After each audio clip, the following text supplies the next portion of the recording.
आज हम NCERT history class 6 के चैप्टर 9 के नोट्स पढ़ेंगे। एनसीईआरटी हिस्ट्री क्लास 6 का चैप्टर 9 है खुशहाल गांव और समृद्ध शहर, जिसमें प्रभाकर लोहारों को काम करते हुए देख रहा था। एक छोटी सी कुल्हाड़ी और हाशिया जैसे कुछ औजार बेचने के लिए रखे थे और दूसरी तरफ भट्टी चल रही थी।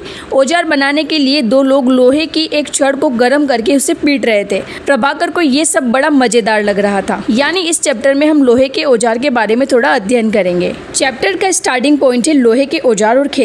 लोहे का प्रयोग आज एक आम बात है। लोहे की चीजें हमारी रोजमर्रा की जिंदगी का हिस्सा बन गई है।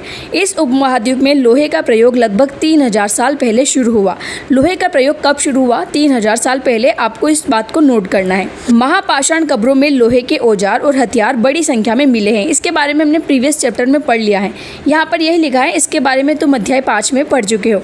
महापाषाण कब्र क्या होती है? जो पत्थरों के बीच में बनाई जाती है कब्र, उसे महापाषाण कब्र कहा जाता है। करीब 2500 वर्ष पहले लोहे के औजारों के बढ़ते उपयोग का प्रमाण मिलता है। इनमें जंगलों को साफ करने के लिए कुल्हाड़ियाँ और जुताई के लिए हलों के फाल भी शामिल है। इसका हमने अध्याय 6 में पढ़ लिया है। ठीक है, अगर ये आप डायग्राम देखना चाहो तो यहाँ पर आपको हाशिया, कुल्हाड़ी और संडसी देखने मिल जाएगी। नेक्स्ट पॉइंट है कृषि उत्पादन बढ़ाने के लिए उठाए गए अन्य कदम, जो कि था सिंचाई। समृद्ध गांवों के बिना राजाओं तथा उनके राज्यों का बने रहना मुश्किल था।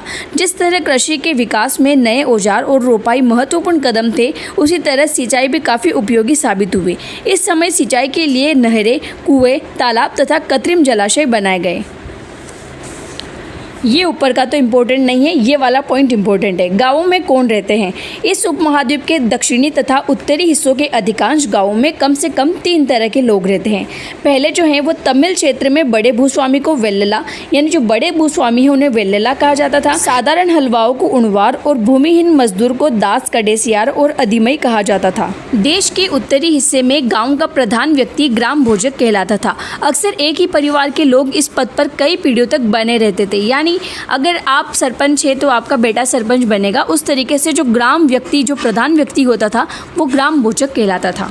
कह सकते हैं कि ये पद अनुवांशिक था। ग्राम भोजक के पद पर आमतौर पर गांव का सबसे बड़ा भूस्वामी होता था। अब यहाँ पर भी आप नोट कर सकते हैं, प्रधान व्यक्ति कौन होगा? उसको माना जाएगा जिसके पास ज़्यादा भूमि होगी, तो उसको यहाँ पर ग्राम भोजक का नाम दिया गया। साधारणतया इनकी ज़मीन पर इनके दास और मजदूर काम करते थे। इसके अतिरिक्त प्रभावशाली होने के कारण प्रायः राजा भी कर वसूलने का काम इन्हीं को सौंप देते थे।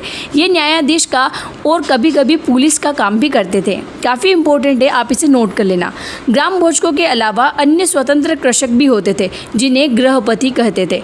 इसमें ज़्यादातर छोटे किसान ही होते थे। इसके अतिरिक्त कुछ ऐसे स्त्री पुरुष थे जिनके पास अपनी जमीन नहीं होती थी। इनमें दास कर्मकार आते थे, जिन्हें दूसरों की जमीन पर काम करके अपनी जीविका चलानी पड़ती थी। अधिकांश गांवों में लोहार, कुम्हार, बढ़ई और बुनकर जैसे कुछ शिल्पकार भी होते थे। नेक्स्ट लाइन आपकी इंपॉर्टेंट रहेगी। तमिल की प्राचीनतम रचनाओं को संगम साहित्य कहते हैं। यानी तमिल की जितनी भी प्राचीनतम रचना है उसको संगम साहित्य का नाम दिया गया। इसकी रचना करीब 2300 वर्ष पहले हुई। इन्हें संगम इसलिए कहा जाता है क्योंकि मदुरै के कवियों के सम्मेलन में इनका संकलन किया जाता था। गाँव में रहने वालों के जिन तमिल नामों का उल्लेख यहाँ किया गया है वे संगम साहित्य में पाए जाते हैं। ठीक है, तो ये रीज़न था। ये पॉइंट आपका कोई इंपॉर्टेंट नहीं है। अगर नेक्स्ट पेज टर्न करें तो यहाँ पर सिर्फ एक स्टोरी दी हुई है जिसका आपका एग्जाम से कोई रिलेशन नहीं है। जैसा कि तुम ऊपर के चित्रों में देख रहे हो, अनेक शहरों में वलयकूप मिले हैं। वलयकूप इस तरह के होते हैं, राउंड राउंड, जो बिल्कुल नली जैसे होते हैं। यहाँ पर मेन इसका काम होता है जल निकालने का, जल निकासी का। तो हड़प्पा में किस तरीके से जल निकासी होती थी? वहाँ पर नालियाँ बनाई जाती थी। और यहाँ पर आपको दिल्ली में, ये दिल्ली का वलयकूप है। ठीक है, तो आगे लिखा है ये वलयकूप गुसल खाने, नाली या कूड़ेदान के लिए प्रयुक्त होते थे। यानी इसमें कचरा भी भरा जा सकता था। प्रायः ये वलयकूप लोगों के घरों में होते थे। महलों, बाजारों या आम घरों के अवशेष बहुत कम मिले हैं। संभवतः लकड़ी, मिट्टी व कच्ची ईंटों या छप्पर से बने होने के कारण ये ज़्यादा समय तक टिक नहीं पाए हों। भविष्य में पुरातत्वविद इनकी खोज कर सकते हैं। प्राचीन शहरों के बारे में वहाँ गए नाविकों तथा यात्रियों के विवरणों द्वारा पता चलता है। ऐसा एक ही विस्तृत विवरण किसी अज्ञात यूनानी नाविक का है। यहाँ एक एक डायग्राम है, यहाँ लिखा है नीचे सांची की मूर्ति कला है। ठीक है, यह मध्य प्रदेश में स्थित सांची के स्तूप की मूर्ति कला का नमूना है। इसमें शहर के जीवन का एक दृश्य है। तुम अध्याय 12 में सांची के बारे में पढ़ोगे। इन दीवारों को देखो, क्या वे ईंटे की बनी है या फिर लकड़ी की या फिर पत्थर से? क्या इसकी रेलिंग लकड़ी की बनी है? इन इमारतों की छतों का वर्णन करो। यहाँ पर आप देख सकते हैं किस तरीके से बिल्कुल बारीक इन्होंने डायग्राम बना रखे हैं एंड कितनी अच्छी तरीके से इन्होंने मूर्ति कला का डिज़ाइन कर रखा है। ये तो हमारे मध्य प्रदेश में स्थित है। मैं भी मध्य प्रदेश से हूँ, तो ठीक है, जाएंगे कभी घूमने। ये ऊपर की स्टोरी आपकी किसी काम की नहीं है। नीचे जो इम्पोर्टेंट पॉइंट है वो है सिक्के। चांदी या सोने के सिक्कों पर विभिन्न आकृतियों को आहत कर बनाए जाने के कारण इन्हें आहत सिक्के कहा जाता है। आहत सिक्के डायग्राम आप ये देख सकते हो। यहाँ पर आहत सिक्के क्या होता है? आहत सिक्के सामान्यतः आयताकार और कभी कभी वर्गाकार या गोल होते थे। ये या तो धातु की चादर को काटकर या धातु के चपटे गोलिकाओं से बनाए जाते थे। इन सिक्कों पर कुछ लिखा हुआ नहीं था, बल्कि इन पर कुछ चिन्ह ठप्पे से बनाए जाते थे, इसलिए इन्हें आहत सिक्के कहा जाता था। ये सिक्के उपमहाद्वीप के लगभग अधिकांश हिस्सों में पाए जाते हैं और ईसा की आरंभिक सदियों तक ये प्रचलन में रहे। आप इन्हें देख सकते हैं, ध्यान में इसमें कुछ लिखा नहीं है, बस इस पर कुछ छाप बनाई गई है। नेक्स्ट इंपॉर्टेंट पॉइंट है नगर, अनेक गतिविधियों के केंद्र। अक्सर नगर कई कारणों से महत्वपूर्ण हो जाते हैं। उदाहरण के लिए मथुरा, यह 2500 साल से भी ज़्यादा समय से एक महत्वपूर्ण नगर रहा, क्योंकि यह यातायात और व्यापार के दो मुख्य रास्तों पर स्थित था। इनमें एक रास्ता उत्तर पश्चिम से पूर्व की ओर तथा दूसरा रास्ता उत्तर से दक्षिण की ओर जाने वाला था। शहर के चारों ओर किलेबंदी थी। इनमें अनेक मंदिर थे। आसपास के किसान तथा पशुपालक शहर में रहने वालों के लिए भोजन जुटाते थे। मथुरा बेहतरीन मूर्तियां बनाने का केंद्र था। आप इन बातों को नोट कर सकते हैं। लगभग 2000 साल पहले मथुरा कुषाणों की दूसरी राजधानी बना। ठीक है, 2000 साल पहले किसकी राजधानी बना? कुषाणों की। इसके बारे में तुम अगले अध्याय में पढ़ोगे। मथुरा एक धार्मिक केंद्र भी रहा है। यहाँ बौद्ध विहार और जैन मंदिर है। यह कृष्ण भक्ति का एक महत्वपूर्ण केंद्र रहा। यहाँ पर नेक्स्ट पॉइंट है शिल्प तथा शिल्पकार। पुरास्थलों से शिल्प के नमूने मिले हैं। इनमें मिट्टी के बहुत ही पतले और सुंदर बर्तन मिले, जिन्हें उत्तरी काले चमकीले पात्र कहा जाता है, क्योंकि ये ज़्यादातर उपमहाद्वीप के उत्तरी भाग में मिले। ध्यान रहे कि अन्य दूसरे शिल्पों के अवशेष नहीं बचे होंगे।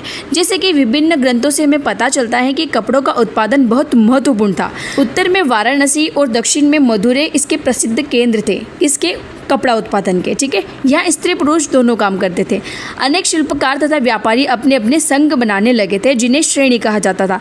जो पहले संघ बनाए गए उन्हें श्रेणी कहा जाने लगा। ठीक है, शिल्पकारों की श्रेणियों का काम प्रशिक्षण देना, कच्चा माल उपलब्ध कराना तथा तैयार माल का विवरण करना, जबकि व्यापारियों की श्रेणी व्यापार का संचालन करती थी। श्रेणियाँ बैंकों के रूप में काम करती थी, जहाँ लोग पैसे जमा करते थे। देखो, पहले इतने टाइम पहले भी ये सारी प्रोसेस चलने लगी थी। इस धन का निवेश लाभ के लिए किया जाता था। उससे मिले लाभ का कुछ हिस्सा जमा करने वालों को लौटा दिया जाता था या फिर मठ आदि धार्मिक संस्थानों को दे दिया जाता था। नेक्स्ट इंपॉर्टेंट पॉइंट है सूक्ष्म निरीक्षण अरिकामेडु। अरिकामेडु एक बंदरगाह है। यहाँ पर लिखा है अरिकामेडु, जो कि पुदुचेरी में। ठीक है, तो यहाँ पर दिया है लगभग 2200 से 1900 साल पहले अरिकामेडु एक पतन था। पतन यानी होता है बंदरगाह। यहाँ दूर दूर से आए जहाजों से सामान उतारे जाते थे। यहाँ ईंटों से बने एक ढांचा मिला है, जो संभवतः गोदाम रहा है। यहाँ भूमध्य सागरीय क्षेत्रों में एम्फोरा जैसे पात्र मिले, जिनमें शराब या तेल जैसे तरल पदार्थ रखे जा सकते थे। इनमें दोनों तरफ से पकड़ने के लिए हत्थे लगे थे। साथ ही यहाँ एरेटाइन जैसे मुहर लगे लाल चमकदार बर्तन भी मिले। इन्हें इटली के एक शहर के नाम पर एरेटाइन पात्र के नाम से जाना जाता है। इसे मुहर लगे साँचे पर गीली चिकनी मिट्टी को दबाकर बनाया जाता था। कुछ ऐसे बर्तन भी मिले हैं जिनका डिज़ाइन तो रोम का था, किंतु वे यही बनाए जाते थे। यहाँ रोमन लैंप, शीशे के बर्तन तथा रत्न भी थे। साथ ही छोटे छोटे कुंड मिले हैं, जो संभवतः कपड़े की रंगाई के पात्र रहे होंगे। यहाँ पर शीशे और अर्ध बहुमूल्य पत्थरों के मनके बनाने के पर्याप्त साक्ष्य मिले हैं। यहाँ पर आप देख सकते हैं अभिलिखित मिट्टी के बर्तन। कई बर्तनों पर ब्राह्मी लिपि में अभिलेख मिले। प्रारंभ में तमिल भाषा के लिए इसी लिपि का प्रयोग किया जाता था, ब्राह्मी लिपि। ठीक है, इसके बारे में आप पहले पढ़ चुके हैं, इसलिए इन्हें तमिल ब्राह्मी अभिलेख भी कहा जाता है। अन्यत्र में रोम के बारे में दिया गया है। रोम यूरोप में है। ठीक है, तो यहाँ पर दिया है यह यूरोप के सबसे पुराने शहरों में से एक है। किसकी बात हो रही है? रोम की। इसका विकास लगभग तभी हुआ जब गंगा के मैदान के शहर बस रहे थे। रोम एक बहुत बड़े साम्राज्य की राजधानी थी। यह यूरोप, उत्तरी अफ्रीका तथा पश्चिमी एशिया तक फैला साम्राज्य था। इसके सबसे महत्वपूर्ण शासकों में एक था ऑगस्टक। इस ऑगस्टक ने रोम में करीब 2000 साल पहले शासन किया। उसने कहा था कि रोम ईंटों का शहर था जिसे मैंने संगमरमर का बनवाया। ऑगस्टक और उसके बाद उसके कई शासकों ने मंदिर तथा महल भी बनवाए। ऑगस्टक ने बड़े बड़े रंग मंडल, जिन्हें एम्फी थिएटर भी कहते हैं, वो बनवाए। ठीक है, इनमें चारों तरफ दर्शक के बैठने के लिए सीढ़ी नुमा जगह होती थी। यहाँ लोग विभिन्न प्रकार के कार्यक्रम देख सकते थे। उन्हें स्नानागार भी बनवाए जहाँ स्त्रियाँ तथा पुरुष दोनों ही स्नान कर सकते थे। यहाँ लोग एक दूसरे से मिलते थे और आराम करते थे। बड़े बड़े जलवाही सेतु के जरिए शहर के स्नानागारों, फव्वारों तथा गुसल खानों के लिए पानी लाया जाता था। यानी जो जलवाहे होते थे, सेतु होते थे, यानी इसे नली टाइप में इस तरीके से मान सकते हो। तो उससे यहाँ पर जो फव्वारे होते थे, जो स्नानागार यानी जो स्विमिंग पूल टाइप में होते थे, वहाँ पर पानी लाया जाता था। इस चैप्टर के कुछ इंपॉर्टेंट डेट्स और देख लो। उपमहाद्वीप में लोहे के प्रयोग की शुरुआत करीब 3000 साल पहले।